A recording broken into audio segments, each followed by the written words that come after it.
Ni-raid mga kababayan yung isang bodega, ilang bodega pala, hindi isang bodega. Ilang bodega sa Bulacan ng Bureau of Customs. Kasama si Speaker Martin Romualdez. Ayun, na-discover po yung around 200,000 plus bags ng bigas mga kababayan. Tinatago doon. Worth almost half billion or more than half billion pesos. Sabi ni Leocadio Sebastian ng day, walang kartel. Walang price manipulators, walang orders, wala lahat. Pati siguro mga smugglers, wala.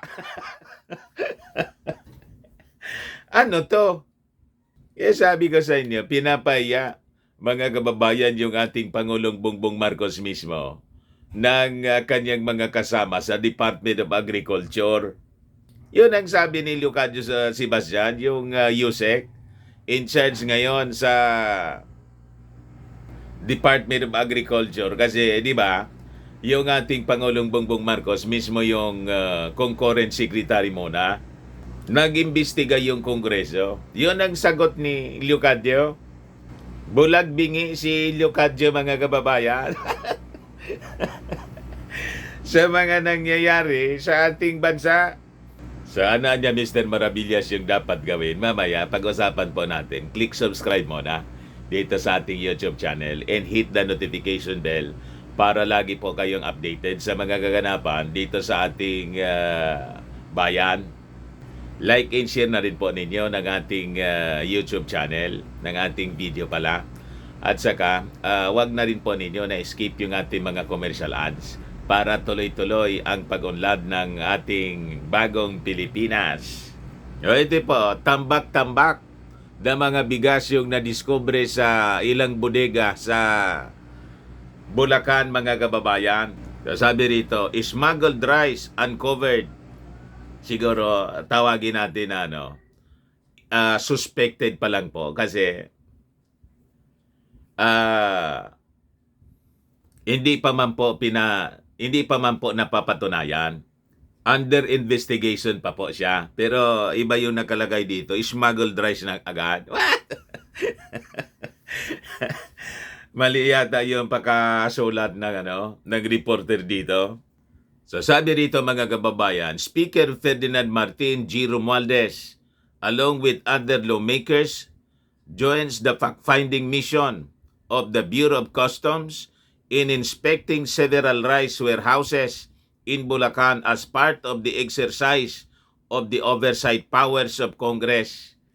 Kasi po, napakataas na naman po ng presyo ng bigas. So yung duda ng ating speaker, bumalik na naman sa dating gawain yung mga negosyante sa pagtatago ng mga bigas para i-manipulate po. Ito yung sinasabi nating kartel sa buhatan ng mga negosyante na iniimbestigan po sa Kongreso. Pero sabi ni Leocadio Sebastian, Undersecretary ng DA, wala man na niyang kartel.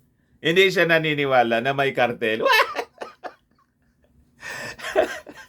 Kaya sabi natin, pinapahiya yung ating Pangulong Bongbong Marcos. And I think, Speaker, kailangan nga na siguro ninyo na i-recommend sa ating Pangulong Bongbong Marcos after that investigation na sinagawa at mga pahayag ni Leocadio.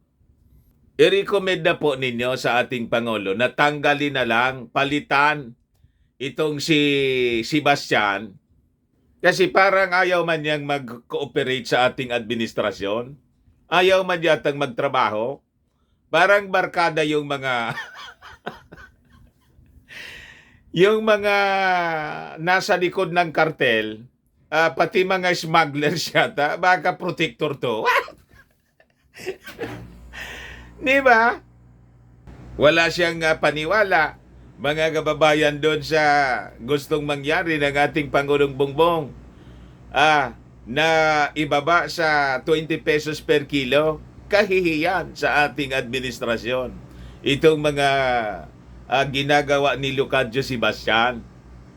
Kailangan siguro palitan ng align mismo sa agenda ng ating Pangulong Bongbong Marcos. Iba man yata yung agenda ni Lucadyo.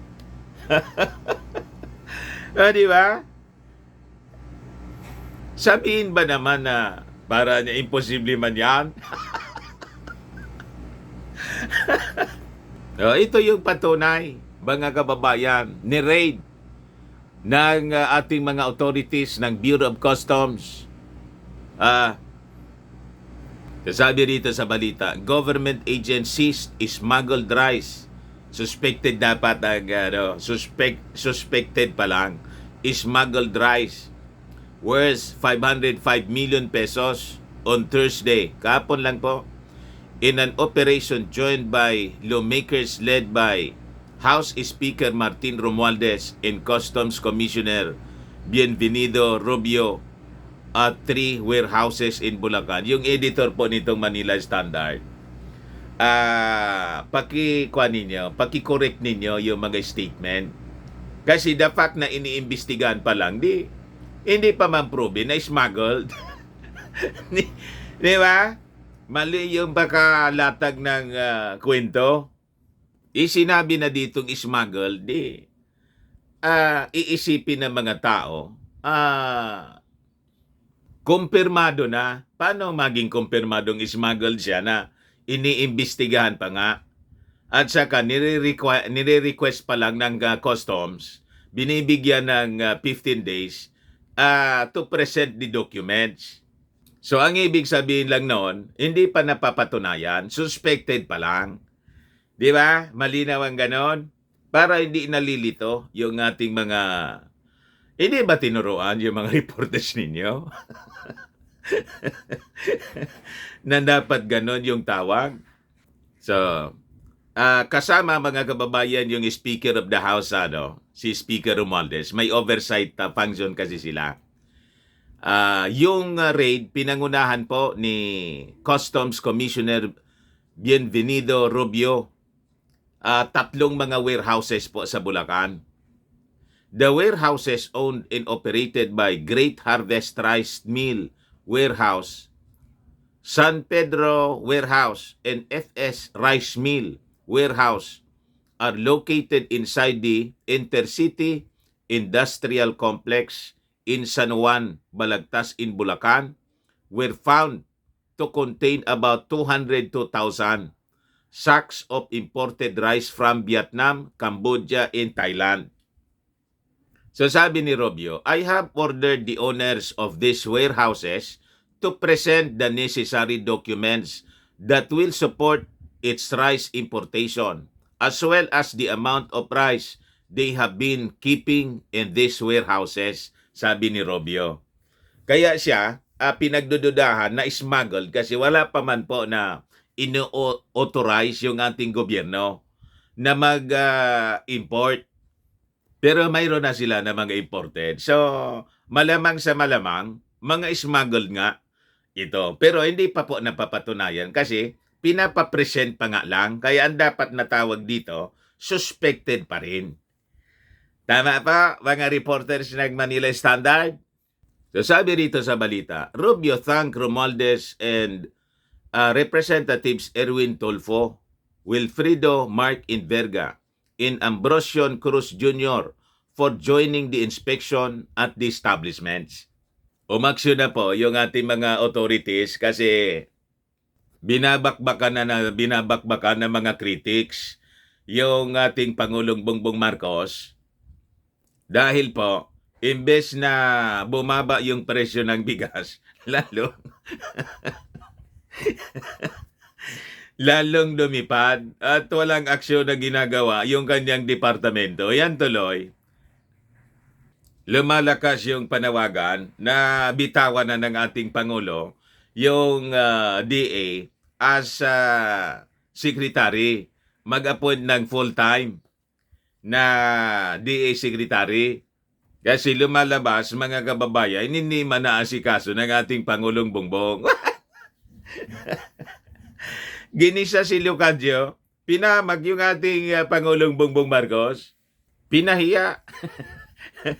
sa investigasyon at sabihin ba naman na mahirapan niya na matupad yung 20 pesos per kilo ng bigas? Pahamak sa buhay po. Tanggalin na ninyo yan si Leocadio Sebastian. Ayaw man yata na magtrabaho. So sabi rito, Intelligence Group Deputy Commissioner Joby Max Oy underscored the role of the Bureau of Customs in the administration thrust to get to the bottom of hoarding that drives up the cost of rice in the market. Kayo naman po sa Bureau of Customs, sipag-sipagan naman po ninyo yung trabaho ninyo. Di ba? At dalas-dalasan ninyo yung mga raids sa mga bodega. Huwag yung pinapaabot muna ninyo sa 60 pesos yung wala mang shortage. Dapat regular yung inyong inspection. Hindi yung pinapaabot muna ninyo sa 60 pesos yung kilo ng bigas before kayo na aksyon. Di ba? So sabi niya, if proven true niya, hoarding such a huge amount of rice will have legal consequences. Tuluyan na po ninyo, ito mga smugglers na sinasabi ninyo, suspected smugglers, hoarders, price manipulators in cartels, para documented yung lahat at saka may makulong man lang, kasuhan ninyo. Tapos, yung mga cases na final ninyo, fornisan ninyo ng kopya si Leocadio Sebastian para may makita siya na ebidensya. Di ba?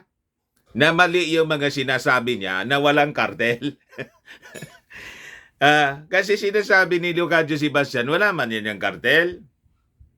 Ihampas ninyo kay Leocadio yung dokumento ng kartel para may masmasan. So sabi rito sa balita, as with our protocol, the team padlocked and sealed the warehouse temporarily and proceeded with the inventory of the found goods. If found without proper importation and proof of payment, seizure and forfeiture proceedings will be conducted on the shipments for violating the Customs Modernization and Tariff Act. The fact-finding team from the House of Representatives joined the customs inspectors of Rubio's invitation or on Rubio's invitation. The amount of rice here is good for 3 months. Technically, that's hoarding, sabi po ni Speaker Romualdez. So sabi ng Speaker, if you hoard it, and the price goes up, that's greed. Sabi po niya. He said they wanted to see if the proper duties had been paid for the imported rice. Our assessment is that the supply of rice is really enough, especially with the imports. Sabi po ni Romualdez. Even as he lamented that some traders have been exploiting the international price to jack up local rice prices. Some traders, he added, were even holding back locally produced rice in matching its price with international pricing. Madaling sabi, ito po yung patunay na may kartel. Pero sabi ni Leocadio, wala man na niyang kartel. Sabi ni Leocadio doon sa hearing ng Congress, ito yung statement mga kababayan ni Leocadio. Noong isang araw, no rice cartel controlling prices in the Philippines, says DA executive. Ando si Leocadio, mga kababayan. So ano pang iniintay po ninyo, Speaker? Pinapaya po ni Leocadio mismo yung ating Pangulo. Sabi rito, the Department of Agriculture Undersecretary Leocadio Sebastian does not believe that there is a cartel controlling the supply and price of rice in the country. Malinaw yung statement po niya, no? Sa budget deliberation ng DA.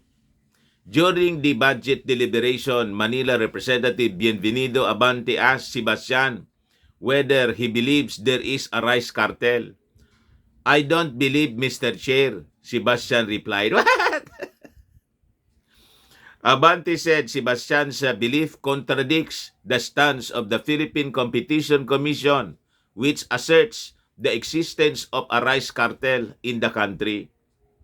Ang mga magsasaka ay napipilitang ibenta ang kanilang ani na palay sa napakababang halaga, minsan hanggang 14 pesos or 10 pesos a kilo, dahil ito ang presyo na ipinipilit ng mga palay traders.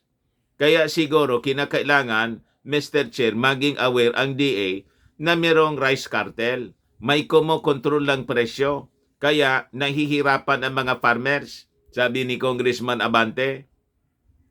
Pag hindi nila ibinenta sa presyong itinakda ng mga palay traders, ay hindi ito mabibenta dahil wala namang ibang buyers. Maaring mabulukan sila ng palay, samantalang ang presyo ng bigas sa mga palengke ay naglalaro. Sinabi nyo 41 pesos hanggang 55 pesos a kilo. Bakit ang layo ng presyo ng bilihan ng palay sa presyo ng bintahan ng bigas sa palengke? Bakit mura ang palay at mahal ang bigas? Abante asked. Sebastian attributed the issue to the variety of rice that farmers are planting, which has provided traders with the opportunity to lower purchasing price. If you notice, Mr. Chair, our farmers often plant varieties that are not necessarily what is demanded by the market, because that is also the seed that we distribute to them. So nagiging rumble kung minsan yung kanilang variety, then they get a lower price. Then they also have other problems post-harvest. That is why we are trying to improve the system, Mr. Chair. That's why we are going into clustering, because if the farmers that are clustered with plant a variety that they have linked with the market, then they can sell it at better price. Napakalayo ng mga paliwanag, mga kababayan ni Locadio.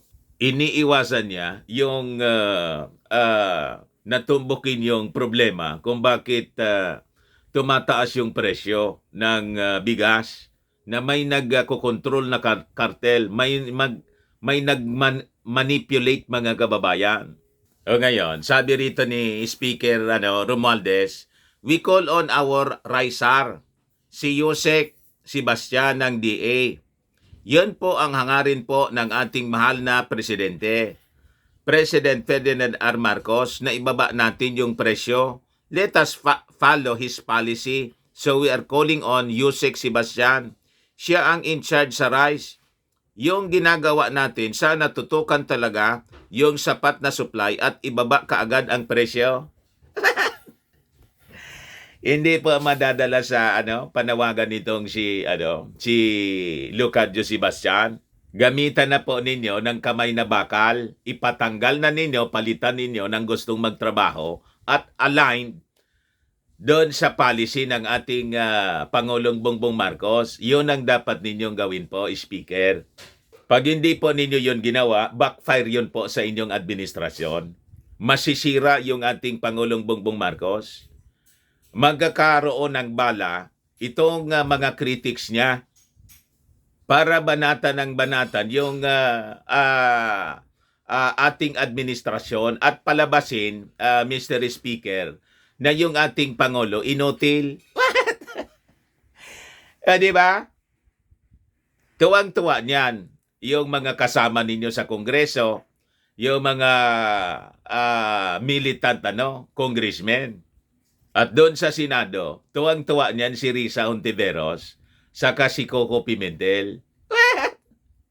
Gagamitin nila itong issue laban sa Pangulo para po sila sumikat. Politika po. Lalo't palapit ng palapit yung midterm election. Yun ang gagawin nitong mga nasa oposisyon, yung mga critics ng ating Pangulong Bongbong Marcos, unless umaksyon siya laban dito sa inaction na ginagawa po ni Locadio Sebastian. total overhaul yung I think kailangan diyan sa Department of Agriculture kasi karamihan diyan kasi matitigas yung ulo kasi nakapag-establish na yata ng magandang relasyon dito sa mga smuggler. May maganda yata silang relasyon sa kartel mismo ng bigas at iba pang mga produkto. Tama po mga kababayan, yung ating suggestion. Ayun man lang po.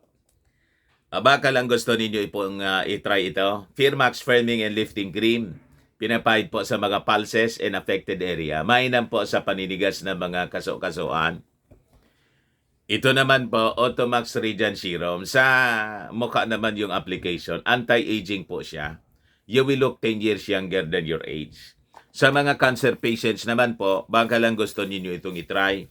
Neng siya Red Mix Fruit Drink. Hindi man po siya gamot. Food supplement siya. Kaya lang, gawa siya mga kababayan sa goji berry. Yung goji berry may anti-cancer properties. Ayos. Yung mga inquiries po ninyo, dumiretso na lang po kayo sa aming messenger sa Facebook para masagot namin agad. Ako po si Dante Maravillas. Bye-bye po. God bless.